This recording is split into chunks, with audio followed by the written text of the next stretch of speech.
Students, welcome back to our channel. Today I am going to discuss some questions which were asked in Government Degree College Lecturers Recruitment Test, which was held on September 15th and 16th, conducted by APPSC. I am very glad to inform you all that most of the questions were covered during our last videos. You can go through those videos. You can directly view all these questions we were discussed.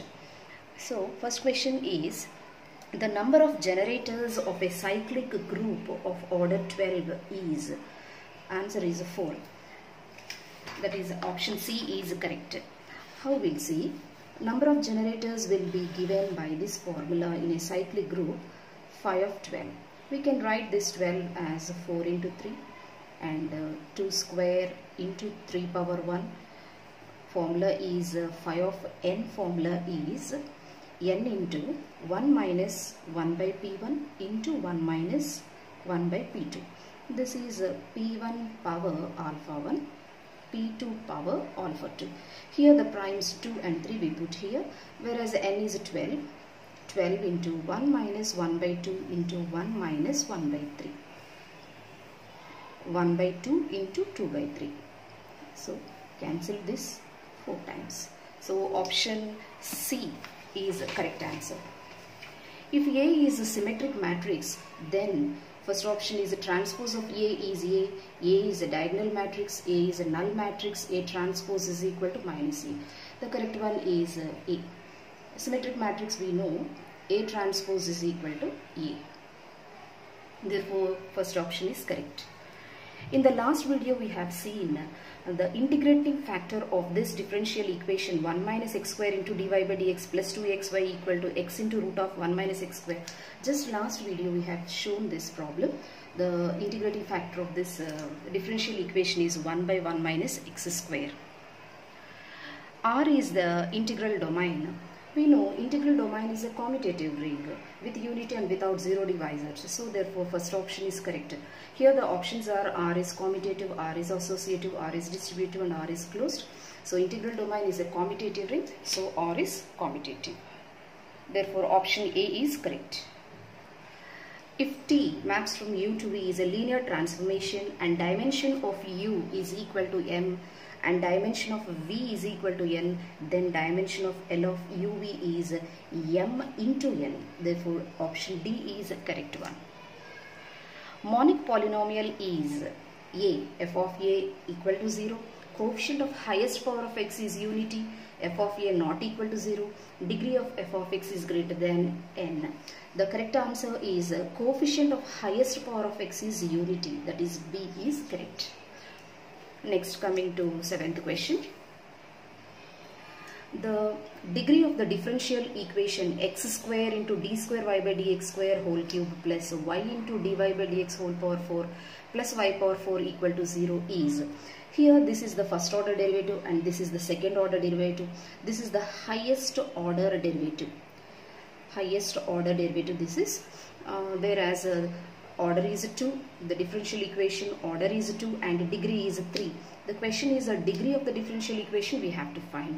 So degree is 3. Answer C is correct. 8th question. Phi of p power k plus p power k minus 1 is a dash where p is prime. The options are p power k plus 1, phi of p power k minus 1 and 0. We all know Euler function phi of p power k is equal to p power k minus p power k minus 1. Therefore, phi of p power k plus p power k minus 1. We bring this term to the left side. Answer is p power k. Therefore, option A is correct. 9th question. If T maps from R square to R square is a linear transformation such that T of 1 0 equal to 0 comma 0, T of 2 3 is equal to 4 comma 5, then T of xy is dash.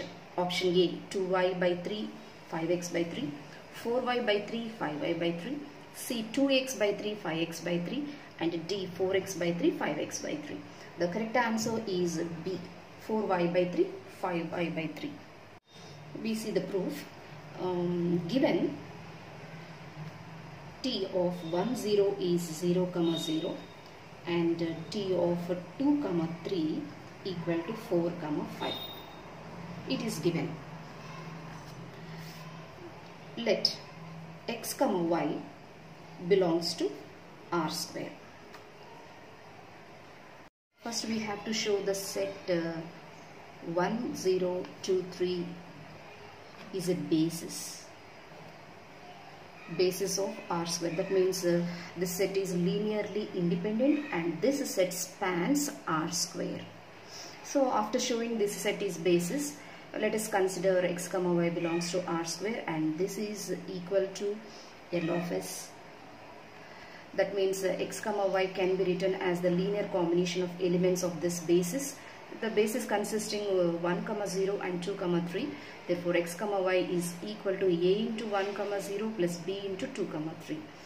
A into 1a plus 2 into b 2b. A into 0 0, 3 into b 3b. 0 plus 3b 3b.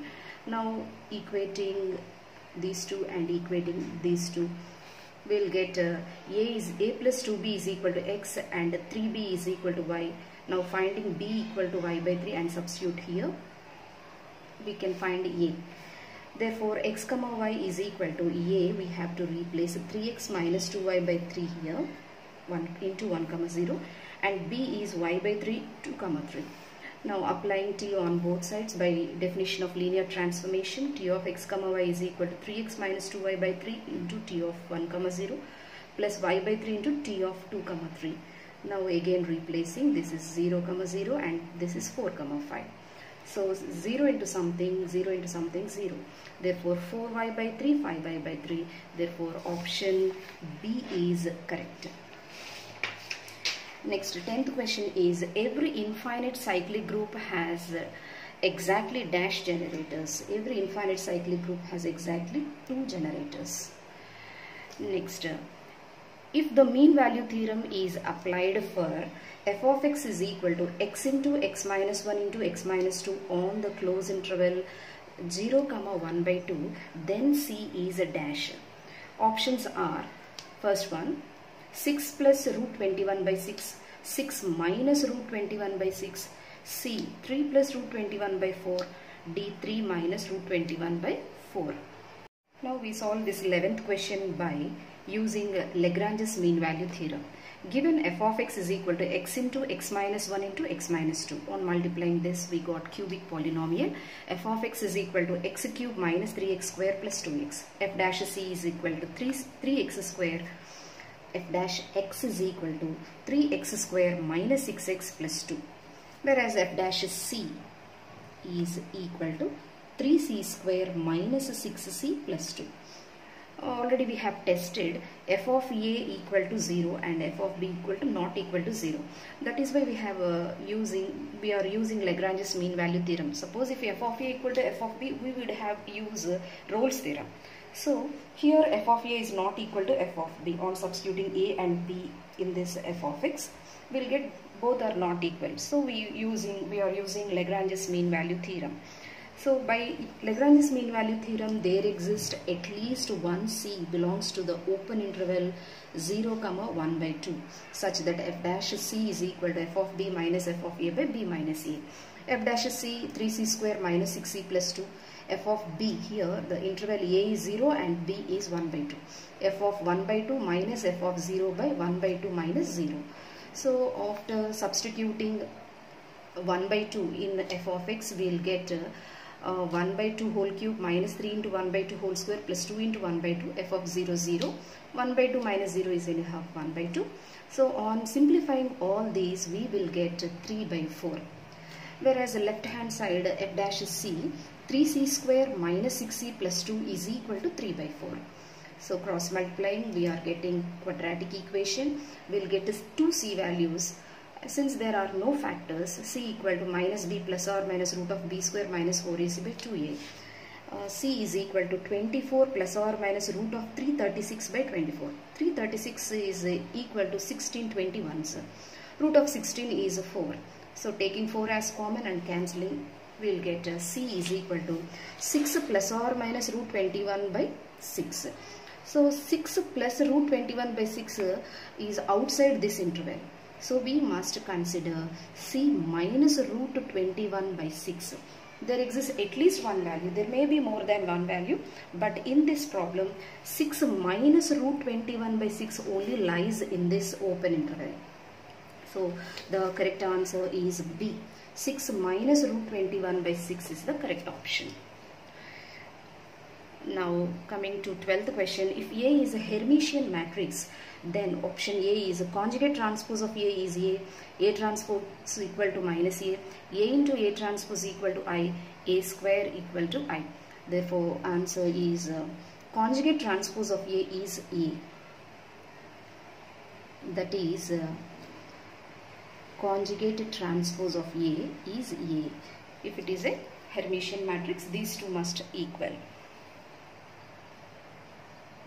13th question, a series sigma un is absolutely convergent if option A sigma un is convergent, sigma un is divergent, option C sigma mod un is convergent, option D sigma mod un is divergent. In the previous class itself we have discussed this question.